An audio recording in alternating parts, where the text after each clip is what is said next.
We are so happy that these have been very popular. Oh, okay, should I start over again, Sarah?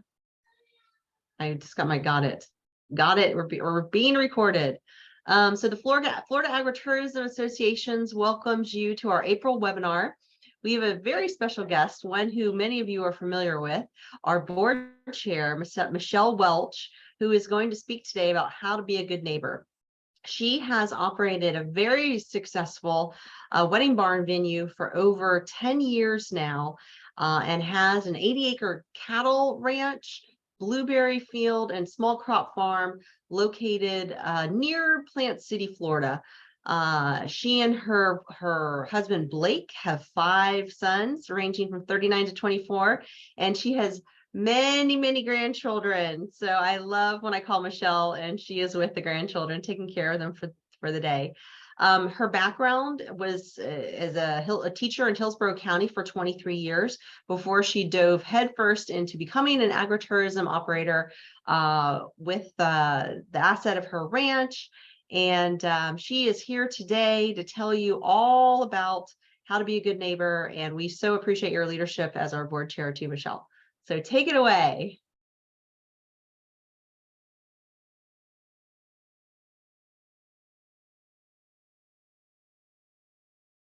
You're muted, Michelle.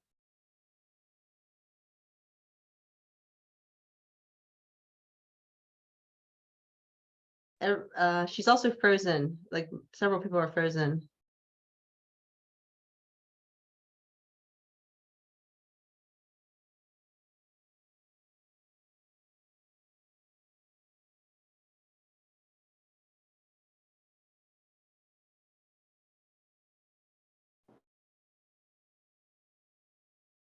Are you there, Michelle?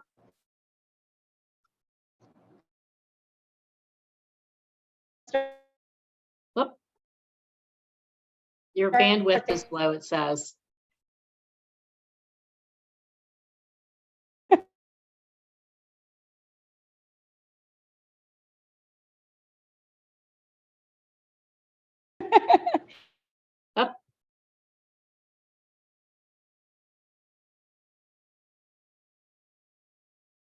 Up.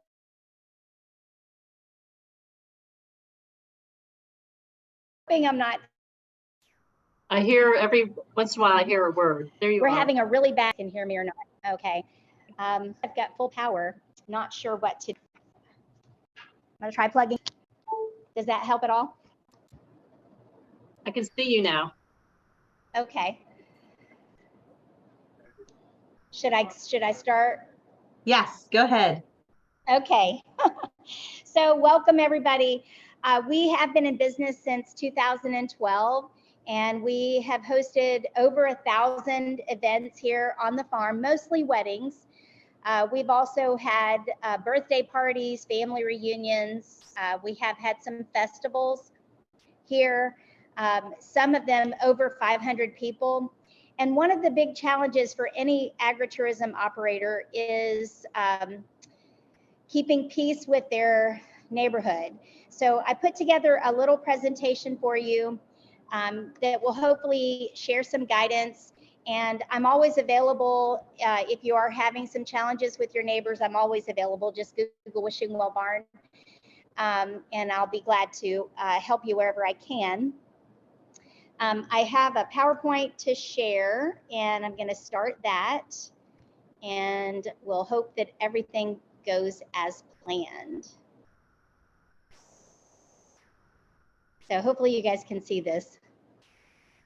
So I'm calling this Agritourism Operator 101. No matter what your operation, hopefully you have given some thought to being a great neighbor. The first thing I always ask when people call me about challenges that they're having with their neighbors is to consider their community. Who are your neighbors? What can you do to get to know them? Some of us have been in the same community for many years. We know all of our neighbors. Maybe we're related to some of them. As in my case, we're surrounded by family. On the road that I'm on, we have 7 homes. and another 8th home behind it. So we are surrounded by family, but we also have a really vibrant community here in just outside of Plant City. And you need to know who your neighbors are. You need to be friends with them. How can you get to know your neighbors? One of the things that has been really in our favor is that we have lived here on the farm for about 60 years. And my husband's family has lived here for a long time, but maybe you're in a venue where you're just moving into the area and you might not know your neighbors. So what are some things that you can do to get to know your neighbors?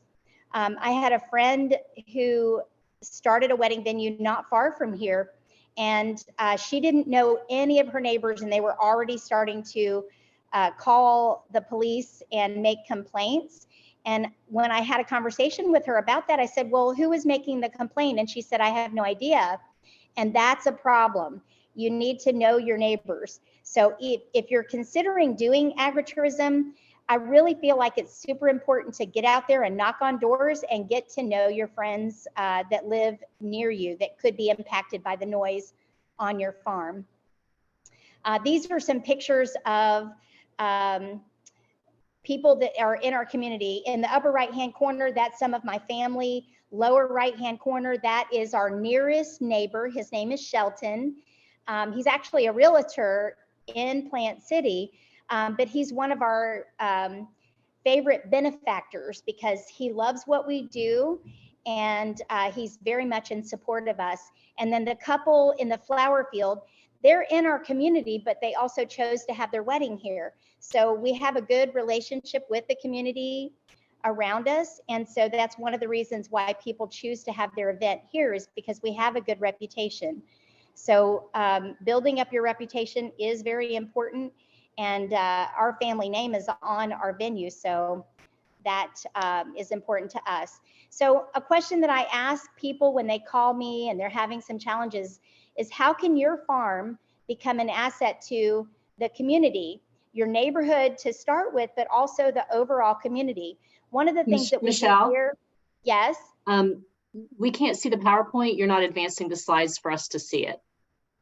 Oh, okay. I'm advancing them here. They're on my screen. All we see is the Agritourism Operator 101.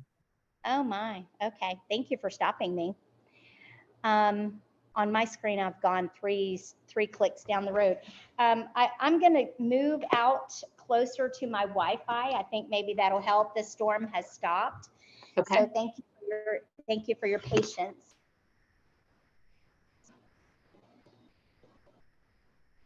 Under the heading of never a dull moment. Hopefully we'll have a better outcome out here. All right, give me just a moment.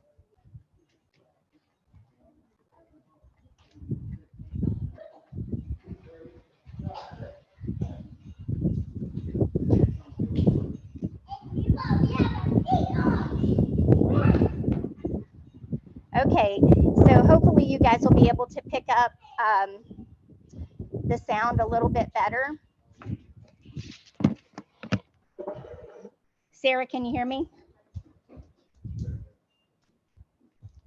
Yes, I can hear you, but the screen is still just the main slide. Let me go back and try again.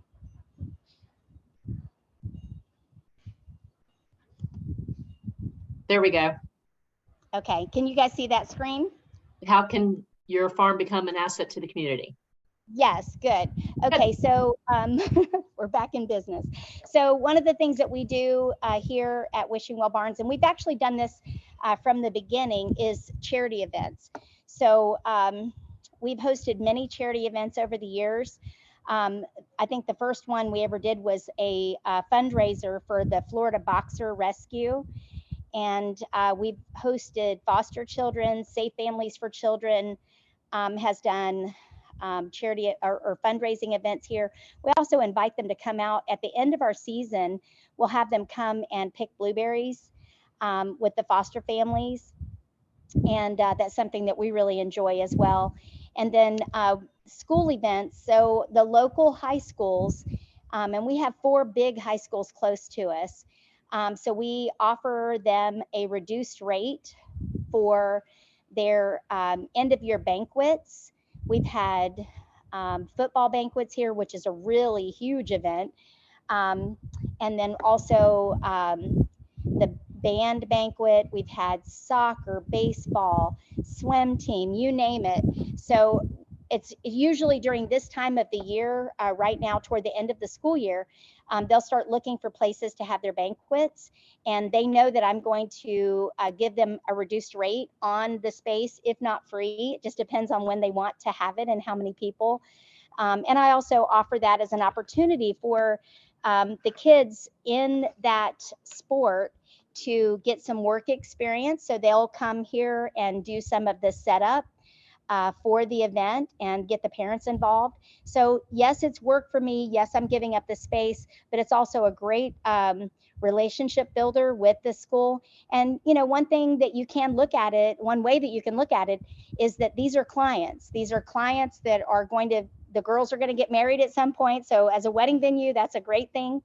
And we've had lots of events booked here because of a niece or a nephew that had their banquet here at Wishing Well. And so, you know, the word gets out that it's a nice place. And so then we end up booking weddings as well. So you're definitely helping them, but you're also doing a great job of marketing as well. So you want to do a good job. Even if it's a free event, you want to really work hard at that and show them that you care. One of the things that we do is offer job opportunities. It helps us certainly because we all need people to work, right? But you can call the local schools and say, you know, do you have any kids that you need me to take under my wing and work with them to get them some work, job opportunities and some skills? So that's a way that you can be an asset to the community as well, as you're offering jobs to people that are looking for work, and certainly through the schools. It is harder to work with high school kids without a doubt, but it is an opportunity to get your name out there. One of the things that we do that makes us an asset to our community is that we support local businesses. So we shop local. We go to farmers markets when we're getting fruits and vegetables that are being served at our weddings, and we support the local restaurants. We support local hair and makeup artists, photographers. One of our most prolific photographers actually lives on my street, which is amazing for me too. But shopping local makes you an asset to the community. And then we offer discounts for military, first responders, and community servants here in the area. And then one of the things that we do as well is we donate. So we support the Strawberry Festival, animal presenters, the kids in 4-H, the kids in FFA, and the cheerleaders. We do a lot of charity that supports local youth. So I'm going to see if I can't get this to work. I worked on this slideshow, but it's not working for us. So here's really the meat and potatoes of today's webinar, and it's about showing respect. So here's the message that I give to people when they call me and they're saying that they are having some challenges, and that is that we've been given the blessing of little to no oversight by local governments. So we need to police ourselves. And what that means for us is, the big one is noise control. So I actually had our property appraiser out here just last week, and he said that they get so many phone calls every single day. They are fielding phone calls with noise complaints from people that are in neighborhoods and in the general community, not for Wishing Well Barn, but for agritourism operators. And that's their chief complaint. So, you know, what can you do as an operator? And what we did is put rules in place at our operation that protect our neighbors. So here are some of the rules here.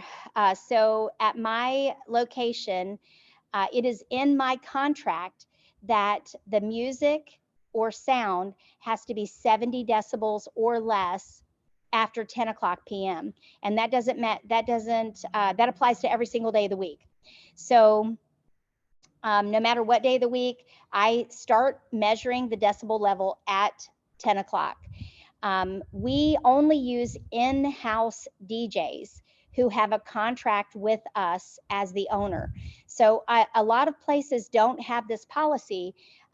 Perhaps you allow your client to bring in any vendors that they want to. So, you know, the challenge with that is that they're not beholden to you. They may be doing that event that day and they have no expectation of working with you as the owner of your operation ever again. There's no expectation. So they can behave in any way that they want. And I've had one DJ tell me, you know, I'm trying to book more events with the people that are here at this event. So that's why I have to be turned up as loud as I can. They want to have a great time. And I don't work for you, I work for them. And that's when the light bulb went on for me that they don't work for me, they work for the client. So we changed our policy at that point, and this has been years ago. And we started hiring the DJs ourselves. They work for us. I have a contract with them. And then my clients choose the DJ that they want.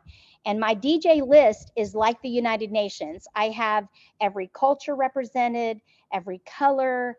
I have younger people, older folks, you know, the more classy, if you will, the more rocky kind. So we have a lot to choose from. We have 6 different DJ companies that we work with, and I have a contract with them. The money comes from me. So that's one of the important parts. If I have somebody that says, well, I'm getting this free DJ that I want to bring, and I'm not having to pay for it, and I want to use them, I want to take advantage of it, I will be understanding with them.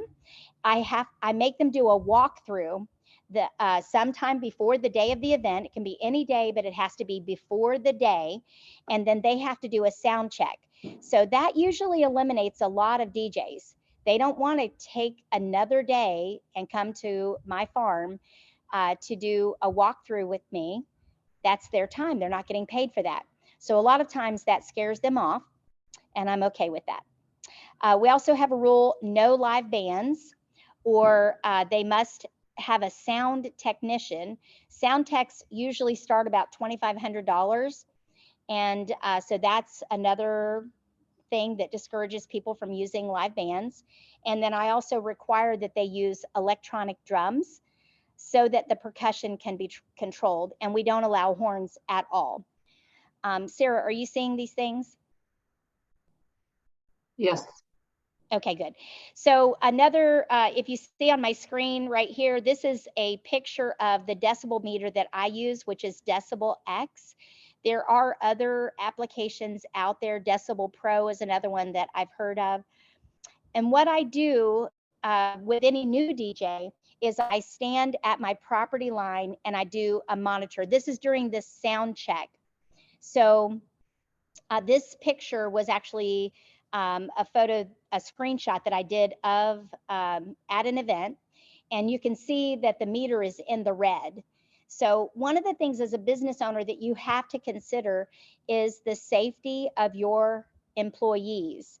And I always joke that every DJ I've ever met has a hearing loss, because I think they're around loud music so much that they literally get a hearing loss. And if you do a little bit of research, you'll find that exposure to loud noises can cause hearing loss. So anything that's 90 decibels or more for more than 10 minutes can cause hearing loss. And so you can see on this monitor, it reached a max of 101, and it was rolling in. The average at the time that I snapped it was 86, and it was peaking at 98. So this music was too loud. And so what I do is I snap a picture of it, send it to the DJ, and I have a DJ letter of understanding. It's not the same thing as my contract, but I make every new DJ sign it. And basically I give them 3 chances. The first opportunity where the music is too loud, I give them a verbal warning. And I sign the form. This is your verbal warning. I snap a picture, I send it to them. The second time they're too loud, I make them sign my form, and I'll be glad to send this form to anybody that wants it. Just send me an email at wishingwellbarn@gmail.com, and I'll be glad to share this with you. So the second warning is a written warning, and then on the third time that I have to tell them to turn the music down, I switch over to my sound system and I take control of the sound. So, and I'm going to tell you about that in just a minute, but they know that they get 3 shots. On the third warning, they also have no expectation of ever coming back to Wishing Well Barn. I've never reached a third warning. Well, one DJ, I've only had one time, and they're not coming back, and I won't say their name to withhold the guilty, but they're not welcome back on my farm. So another thing that I do is I invite my neighbors to let me know when the sound is getting too loud. And I have a funny way of doing that. One of my closest neighbor, he will say, hey, can I put in a song request? And that's how he lets me know that the music is too loud without being a complainer. So this is by way of controlling the sound. I have an in-house speaker system, and I joke about it being the best purchase that I ever made. We have 7 DJ quality speakers in my barn. 4 of them are directed right at the dance floor, and then we have 2 on one end of the barn and 1 on the other. So if things start getting a little bit too loud, I can turn down. I have a relay system with my own soundboard, so I can actually turn the music down on my own. If they're not, if the DJ was to refuse to turn the music down, I can turn it down myself. And then I have it in my contract that I can literally unplug their sound. So one of the things that you can choose to use is a warning system. There are available for purchase warning lights that will go off if the music reaches a certain level, a decibel level. And you know, you can create that warning system to work for your venue. Also sound barriers. One of the things, since we wanted to be able to brag that we had never had a sound complaint. And we've never had a police officer come to us and say, your music is too loud. But we have had neighbors tell us, hey, the music is too loud. So we, if the music, if it's a really loud crowd, one thing you cannot control is screaming people. So at the end of the night, when they're doing those big anthem songs like Sweet Caroline, or I've Got Friends in Low Places, or things like that, we will shut the barn doors because they create a sound barrier.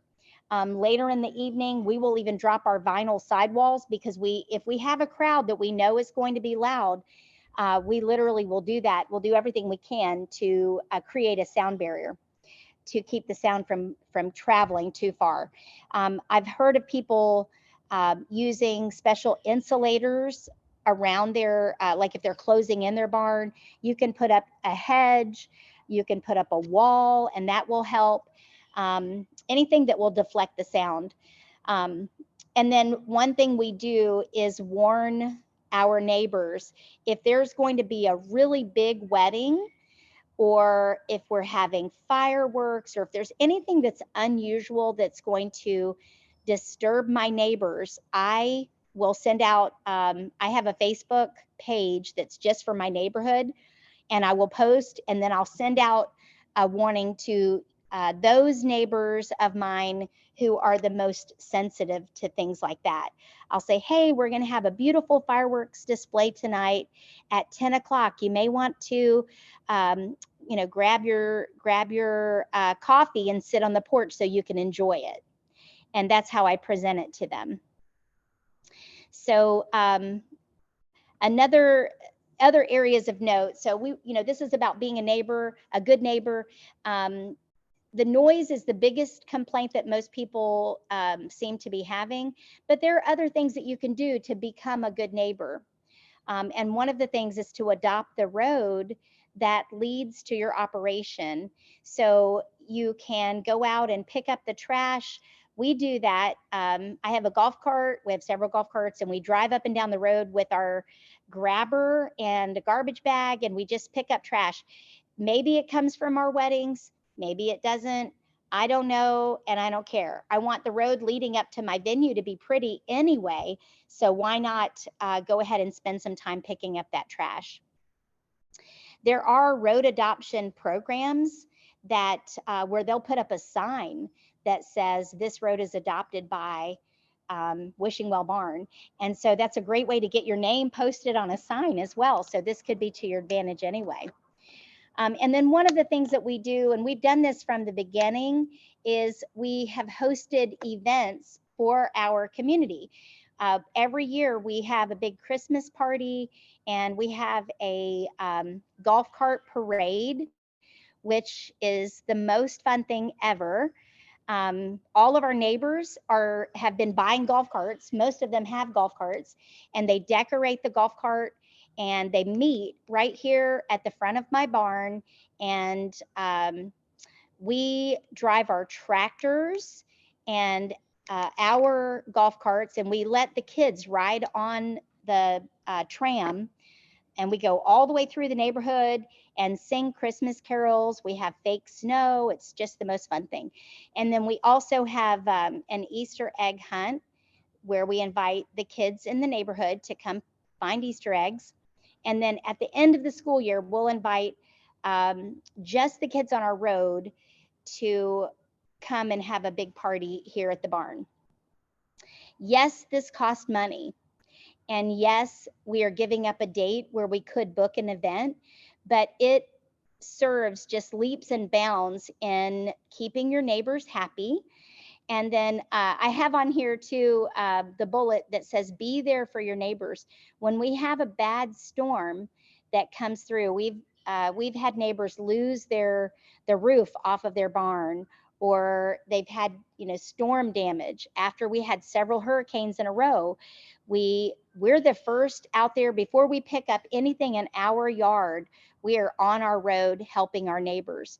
So we do everything we can to be a good neighbor. And this is from our last year's Christmas parade. Here in the lower right-hand corner, that's my husband on the tractor pulling our tram. And we have Santa Claus that comes, and he gives toys to all of the children that are here. This is the only invitation that I could find quickly today. But we ask all of our neighbors to send us the names of the boys and girls that are going to be coming to the Christmas parade and their ages. And then we go and buy toys to put under the Christmas tree. And the Santa Claus that we hire lets each child choose a toy, and then they get a picture with Santa Claus. So this is something that we've been doing since the very first year. And then we feed our neighborhood. So you can see this is a pretty big group. I think last year we had about 120 people here, which is just our immediate neighborhood. And we feed them, we give them cake and toys for the kids. And we've also done Toys for Tots here too to help with that. So does anybody have any questions?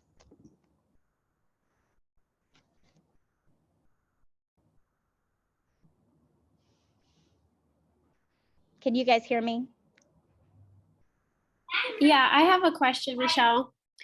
When the DJs come, are they always playing out of your speakers? Like they just bring their computer and hook into your speakers, or do they bring, okay. Yeah, so we have the XLR hookup. So Pam, what we did was we had 2 DJs that we trust come out and set the system up for us. They told us exactly what we needed to get. The cabling, I paid these DJs for their time to set it up. And honestly, it's great for them too, because they don't have to lug all of those speakers. Yeah. So what we were finding is close to the speakers, when the DJs brought their own, it's too loud. too loud. People are like, turn it down, turn it down. And then our barn's huge. So on the other side of the barn, they're like, turn it up, turn it up. Yeah. So this solved that problem. And Right. then we have our speakers on zones. So so for example, I can turn the speakers off on zone 1 and they'll still be playing right on the dance floor. So if Right. we have a group of, usually it's the grandparents Yep. that want to have a moment to just interact with each other. So we have a Right. little seating area and they can go and sit and chat while the young kids are breaking it down on the dance floor.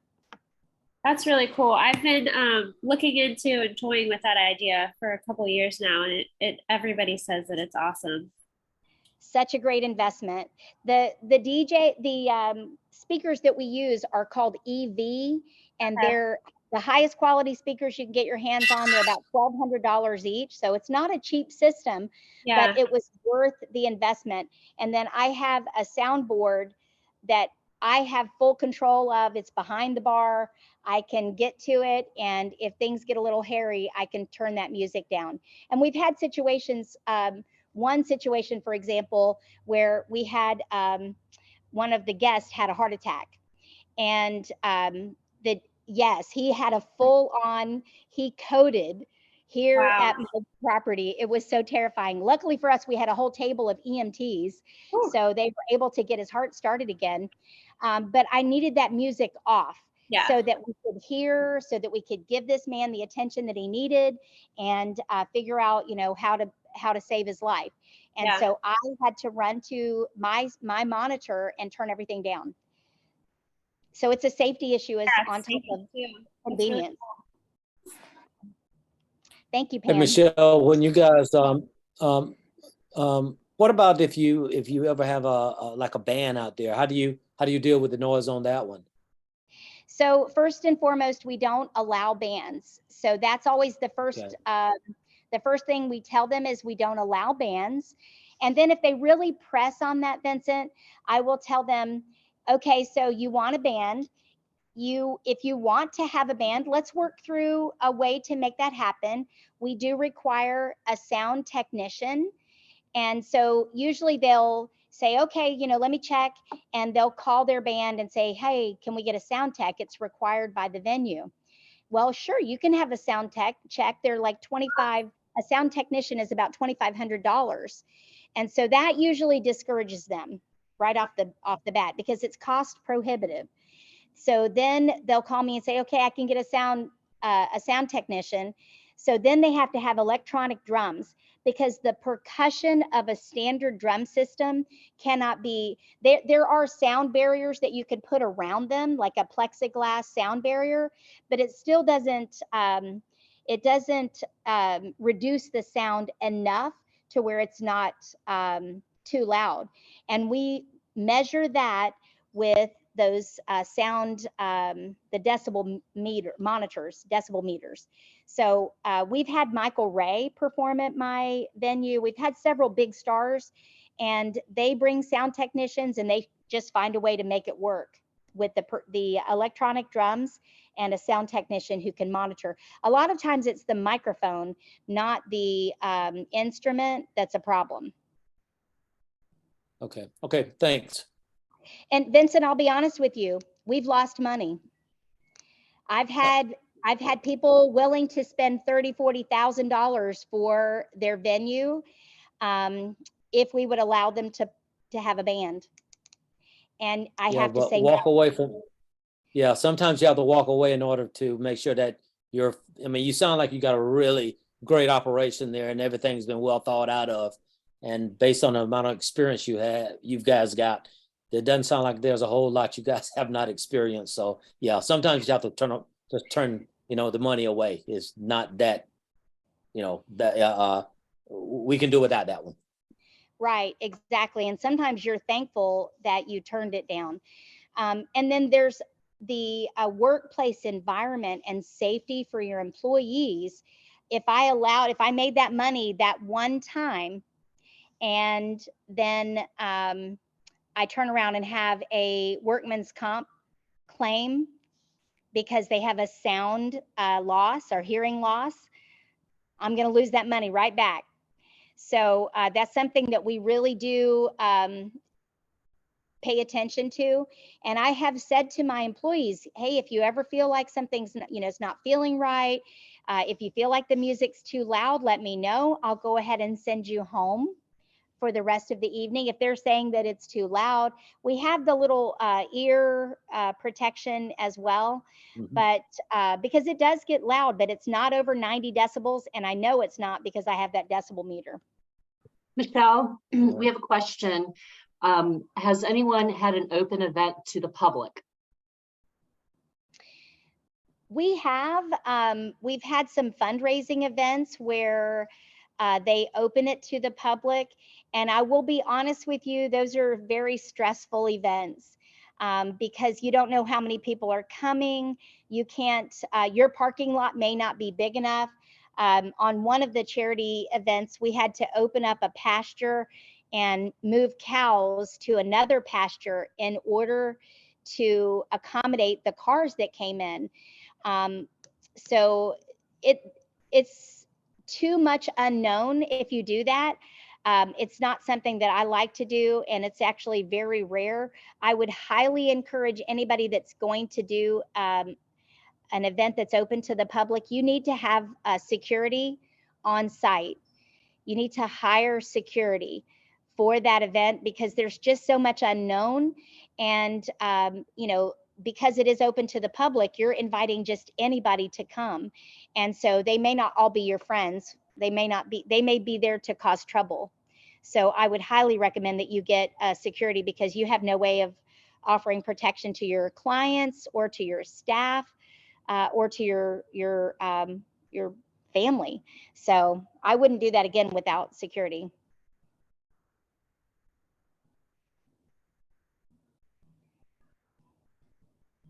Does anybody else have any more questions for Michelle? This is a great presentation, Michelle. A lot I'm of good sorry, information. the technical difficulties. That's okay. It happens to all of us. It worked out though. And could you give, Did you get a permit from Could the you give your county? You email? want to talk about, and Carl wants to know about noise ordinance. So we are located in unincorporated Hillsborough County. So there is no noise ordinance for unincorporated Hillsborough County. And inside the county, there is a noise ordinance that says you have to, it's 10 o'clock basically. And so we followed the noise ordinance for the county, even though we're not in the county.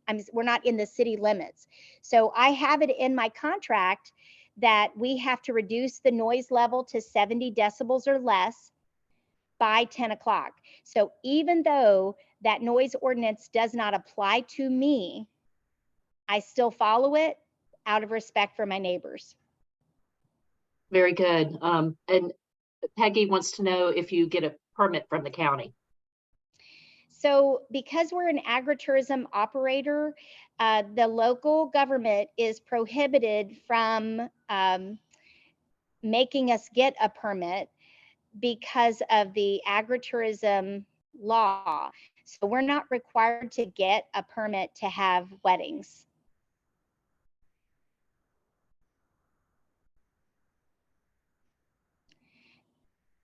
Does that answer your question, Peggy? Yeah, it looks like she always gets a permit. Peggy does? Yes. Okay. Well, I think that there are some advantages of doing that.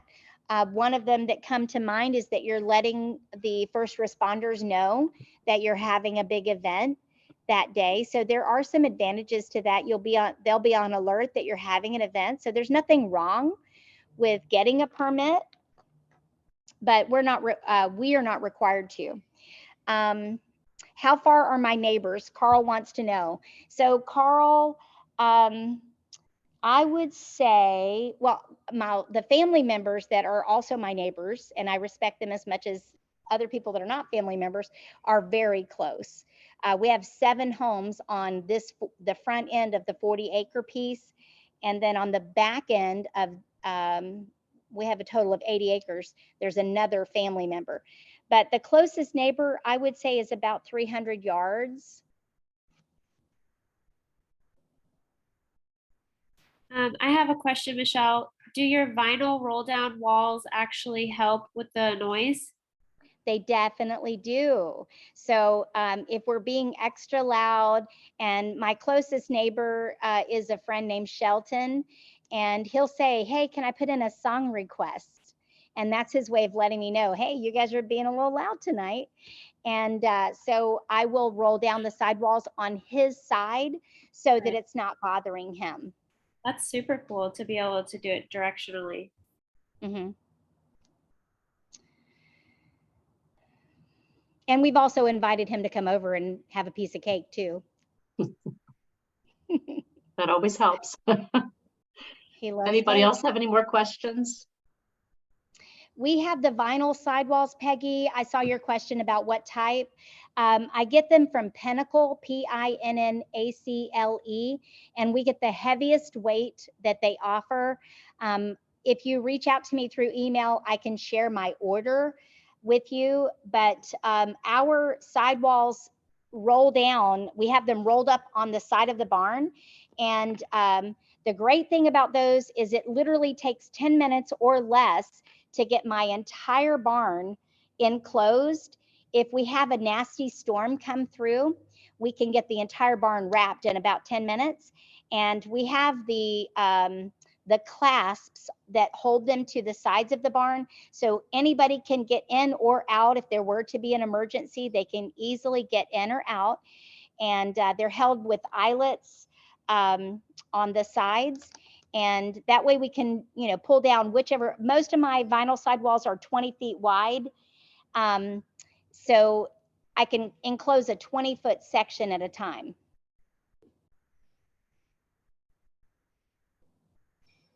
So I see Rose Murray has a concern. Uh-oh, it just disappeared. Hang on. No, her county is at war with venues and challenging in court with one particular. She's Jefferson County, right next door. They're having big issues. So she says she doesn't plan to build a separate building for venue purposes, but want to host outdoors events. So this is very helpful. Mm-hmm. And Rose, what I would share with you is if you're making friends with your neighbors, that is the very first step that I would recommend that you do. And I'll be honest with you, it may come across as like a bribery, but one of the things that we have done is we've offered a free event, well, at cost, okay? At cost for each one of our neighbors. So the very closest one, the one that likes to come get cake if the noise is too loud, his daughter got married here and only had to pay the cost of the food and the cost of the photographers and things like that. So, and I told him that's the least that we can do for them putting up with all of the cars on the road and the noise that we make. And we so appreciate them. And it's our honor to be able to offer that to them. So, if you're gracious with them, I think that they're going to extend grace to you as well. And it looks like Carl has a recommendation for a sound meter. So that's helpful. Oh, cool. Very good, Carl. Thank you.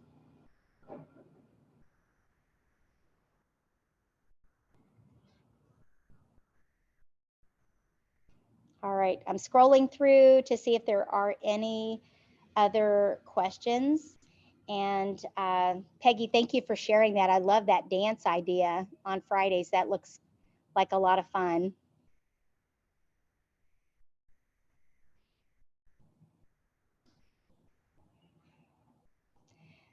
Okay. Yeah. I have one neighbor in particular who is difficult, not about parties and noise, but because GPS survey of the land was not in his favor. In my county, a neighbor within 500 feet have to okay any permits. So Rose, with that, I'm wondering if you actually have to have a permit. Are you inside the city limits?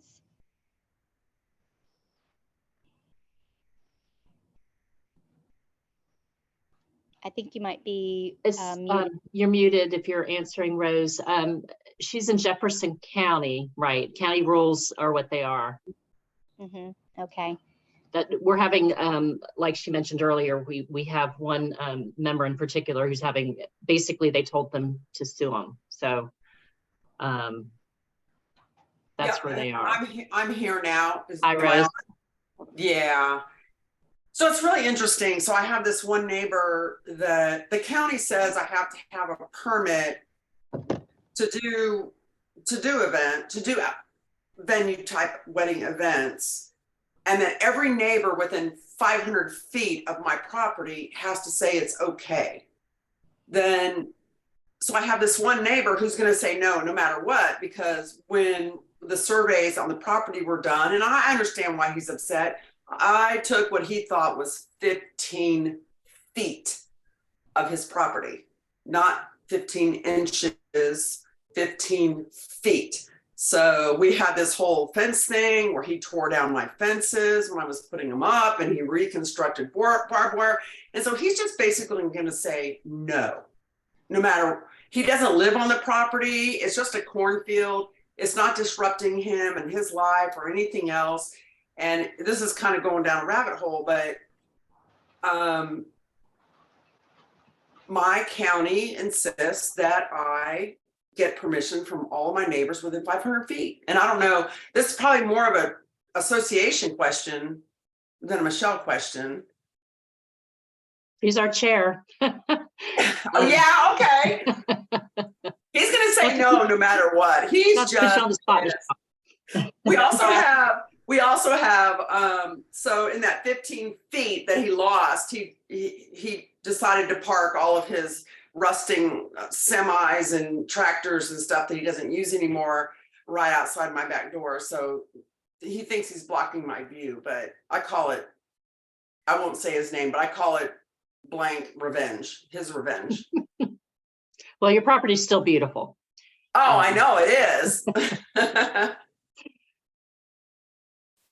Yeah, I'm not, you know, that's off topic, as you pointed out. Okay. It's something we are definitely interested in, and we've been following Jefferson County, as you know, and Tony Hogg, who's one of our directors, you know, as well. He lives in Jefferson, and yeah, it's unfortunately Jefferson County is not alone.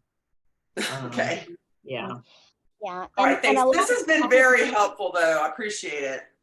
I hate to say it, but sometimes there is a jealousy as well. They see how successful you are. And there's a venue here in outside of Plant City area where the neighbors, even though this venue does everything they can to be respectful of the noise, the neighbors will do a lot of things to try to disrupt the wedding. They have foghorns, they'll shoot their guns and honk their horns and do everything they can to disrupt a wedding, which, you know, to me, that is just unfathomable that they would be willing to wreck somebody's wedding in order to be nasty to the venue owner. Yeah, that takes a lot of energy too. Yes. So, you know, but I guess, you know, in my perfect universe, you would do all of these things of being a good neighbor prior to starting your venue. But, you know, unfortunately, that's not always the case. And you might have neighbors moving in, moving out. The Right to Farm Act allows us to be noisy on a farm. Farms are noisy, they're smelly. And as long as you've been in business for at least a year, you have that protection because of the Right to Farm Act. And, but, you know, as far as the noise coming from a wedding, you know, you need to do everything you can to try to alleviate some of that. And some of it can't be, some of it cannot be controlled. Like I said, people yelling and screaming, like, for example, as soon as the bride and groom kiss, everybody screams, woo, you know? And so there's this moment of joy that is a loud moment of joy. But my neighbors are, they're just so gracious to put up with that. And one of my neighbors has a set of binoculars and she watches the wedding, and she'll text me and say, oh, that bride is just so beautiful. And it's okay. So it's a little weird, right? But I just agree with her. And I mean, I think she's being nice. It's not that she's being ugly at all, but I've built that bridge with her and with her family. They had a family event here, and I'm so thankful that I was able to do that for them. It does come. I read that somebody on here had given free events and it didn't help at all. I say be nice anyway, even if it didn't help at all. Keep being nice to your neighbors. Rose, with you, the first thought that came to my mind is put in some type of green wall, plant sea breeze bamboo that grows very quickly, and try to, even if you have to plant that 15 feet inside your property line in order to hide the ugly rusting semis, I think it might be worth it. I mean, yes, that's your property, but if he's fighting with you, you're not giving up the property. If you decided to sell it 5 years from now, you're going to sell that 15 feet that's behind the sea breeze bamboo wall. That's a type of bamboo that grows very quickly, and it doesn't spread. It doesn't grow this way. It grows up, and it makes for a great screening wall. So that's what I would recommend to you is plant that as soon as possible. Okay, thank you.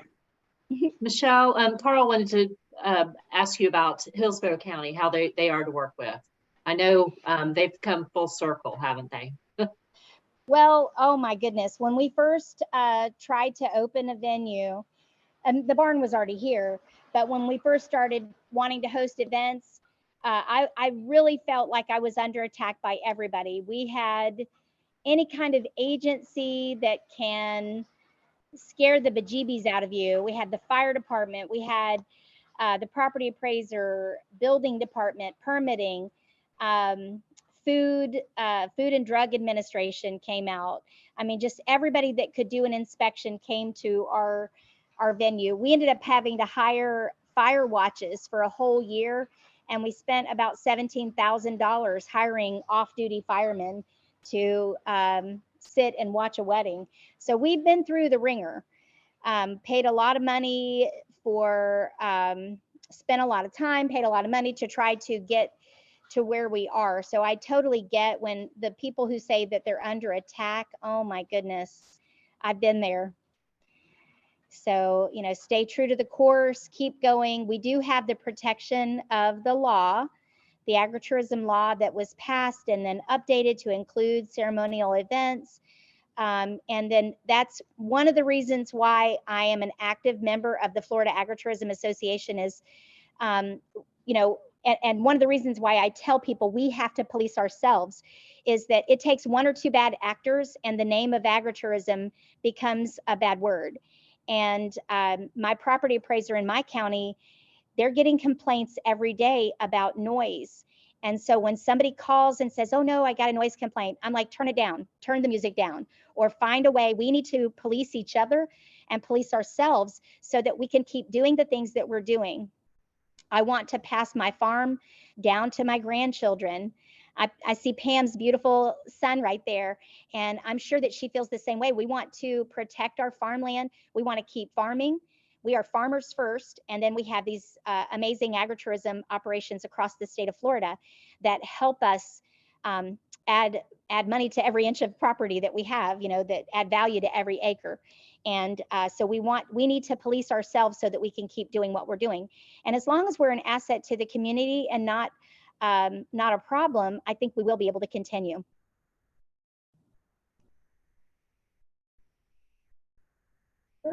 I'd like to add, just for everyone to hear, that we do a very similar thing with our DJ signing an agreement and with a decibel reader. And we have them make the sound at 70 decibels the entire night, like even before 10 o'clock. So it's very conservative. And our neighbors still complain, which I'm working on, but I agree with you, just being very super conservative and respectful is the way to go. Thank you, Pam. Hey, this is Mark Winchester.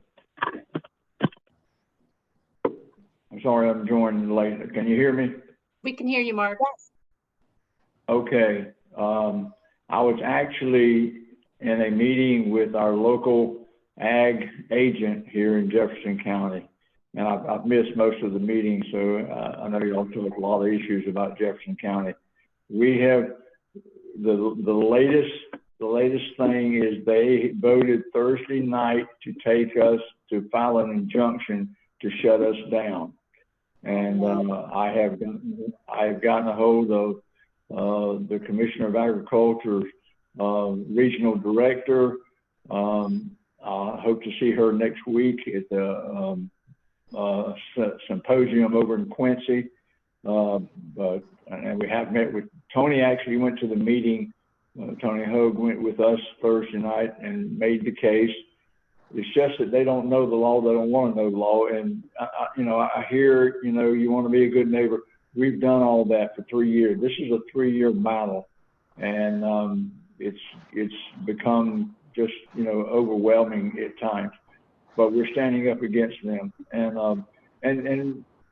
I have a politician who got elected in the last in November, who is my neighbor across the street, and it's one of the ones that it's just, you would not believe how they have harassed us and how they have been so ugly to us.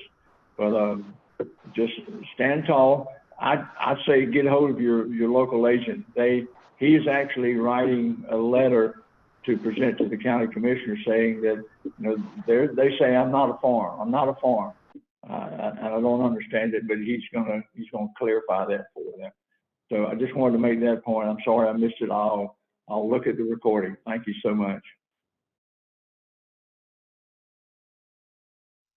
Thanks for letting us know, Mark, and joining us. And everyone here has had such great input. And Michelle, you always create a great opportunity for us to have dialogue on all these issues, particularly this being one of the most important one, which is how to be a good neighbor. So I don't know if anyone has any further questions. Going once, going twice. We just want to thank everyone for joining us this evening. We really appreciate your leadership again, Michelle, and everyone here today. If the Florida Agritourism Association can help you with any of the issues that you're facing on your farm or ranch or with regards to agritourism operations, we will help you the best we can. So have a wonderful evening, everyone. And I'm gonna interrupt one time real quickly. Someone asked, how many people are at your events, Michelle? What's your attendee count?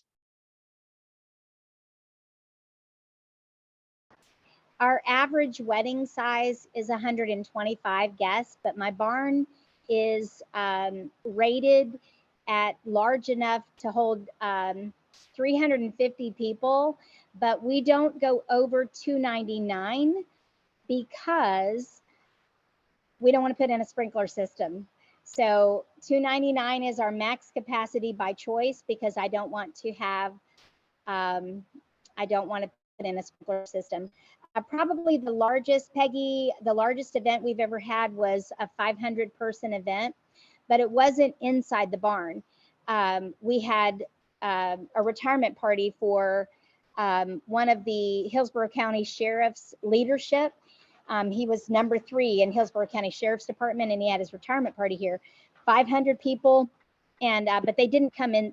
They weren't all inside the barn at the same time.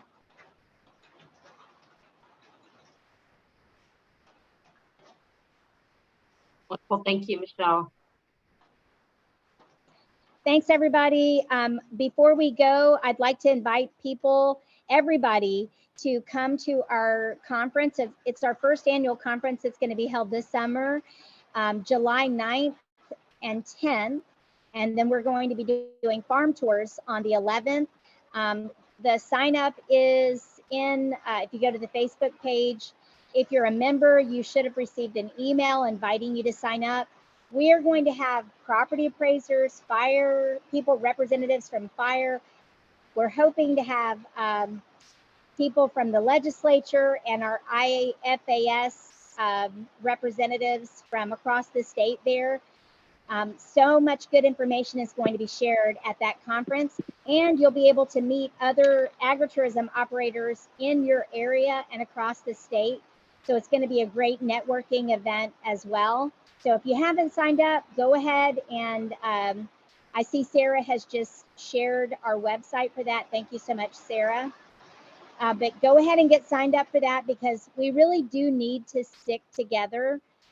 As an association, we need to network and find ways that we can support one another so that we are not going it alone. And Woody, I wish you the very best in this situation that you're experiencing right now. I've been where you are, and it's not a fun thing. Every county, it seems like, is handling this agritourism venture in a different way. And we're hoping to get our ag commissioner to take a leadership role in this, and I feel very strongly that he will.